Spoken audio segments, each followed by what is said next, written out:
लक्ष्मीबाई दगडूशेठ हलवाई दत्त मंदिरात सोमवारी पुण्याच्या महापौर मंजुषा नागपुरे आणि पोलीस आयुक्त अमितेश गुप्ता यांच्या हस्ते महाआरती करण्यात आली.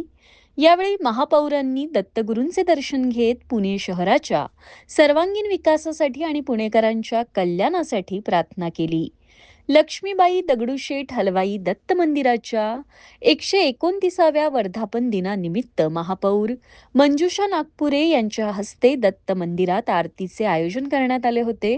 यावेळी मंदिराचे अध्यक्ष पुनीत बालन, कार्यकारी विश्वस्त राजू बलकवडे, उपाध्यक्ष ॲडव्होकेट विवेक भरगुडे आणि वर्षा थोरवे, खजिनदार सूरज थोरात, उत्सव प्रमुख नितीन पंडित, उपउत्सव प्रमुख मनीषाताई खेडेकर, आर.एम. धारीवाल फाउंडेशनच्या अध्यक्षा जान्हवी धारीवाल बालन तसेच विश्वस्त पराग काळकर आणि महेंद्र शेठ गाडवे उपस्थित होते.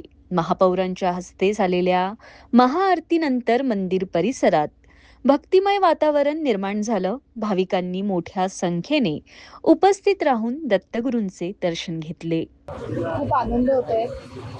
श्रीमती कैलासवासी श्रीमती लक्ष्मीबाई दगडूशेठ हलवाई दत्त मंदिर यांचा आज वर्धापन दिन आहे आणि मला आज इथे आरतीचा मान सगळ्या विश्वस्त मंडळींनी दिला. खूप मनापासून आनंद होतोय. बालपणापासून मी येते इथे, नमस्कार करते देवांना आणि मला तेव्हा कधीच असं वाटलं नव्हतं की मी महापौर म्हणून पुन्हा या मंदिरात येऊन आरतीचा मान मला मिळेल. हा मान मिळणं म्हणजे एक मोठं भाग्य मी स्वतःचं समजते. आज आम्हाला इथे दत्त मंदिरचे ट्रस्टीजनी आज मला आमंत्रण दिले होते आणि आम्हाला सपत्नीक इथे आरती करण्याची आज संधी मिळाली. खरं त्यांचे म्हणजे अत्यंत आनंदाची गोष्ट आहे आणि अशा प्रकारचे उत्सवात या मंदिरात आरती करण्याची जी संधी मिळाली आणि पूर्ण या परिसराची ती चांगला आनंदित वातावरण आहे. मी सगळ्यांना शुभेच्छा देतो. आज कैलासवासी लक्ष्मीबाई दगडूशेठ हलवाई दत्त मंदिर याचा आज वर्धापन दिवस आहे. 129 वर्ष चं वर्धापन दिवस आहे आणि आज या वर्धापन दिवसाचं पूर्ण धार्मिक कार्य आहे. सकाळी लवरुद्र झाला आहे. ते दुपारची मुख्य आरती होती महाराजांची. ती पुण्याचे प्रथम नागरिक आणि महापौर मंजुषाताई यांच्या हस्ते झाली आणि संध्याकाळची जी 7:15ची जी मुख्य आरती असते ती पुण्याचे पोलीस आयुक्त श्री अमितेश कुमार साहेब आणि त्यांच्या फॅमिलीच्या हस्ते ती होणार आहे.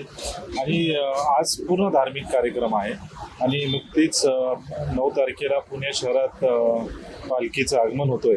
तर 10 तारखेला मंदिराच्या वतीने जे वारकरी आणि पुणे शहरात येतील त्यांच्यासाठी आम्ही इथे जे आपली लक्ष्मीबाई दगडूशेठ दत्त भवन आहे तिकडे आपण आईक चेकअप कॅम्प, फिजिओथेरपी आणि आयुर्वेदिक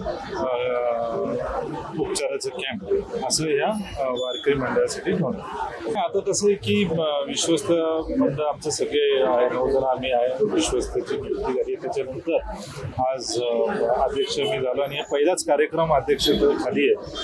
हे आज वर्धापन दिवसाचं आहे. 19 जुलैपासून 29 जुलैपर्यंत हे गुरुपौर्णिमाचे कार्यक्रम असणार आहे, जी मोठं असते आपल्याकडे. त्याची वेगळी आम्ही सूचना आणि हे सगळं जाहीर करूच. आणि मग डिसेंबर महिन्यात दत्त जयंती असते जी सर्वात मोठी असणार आहे.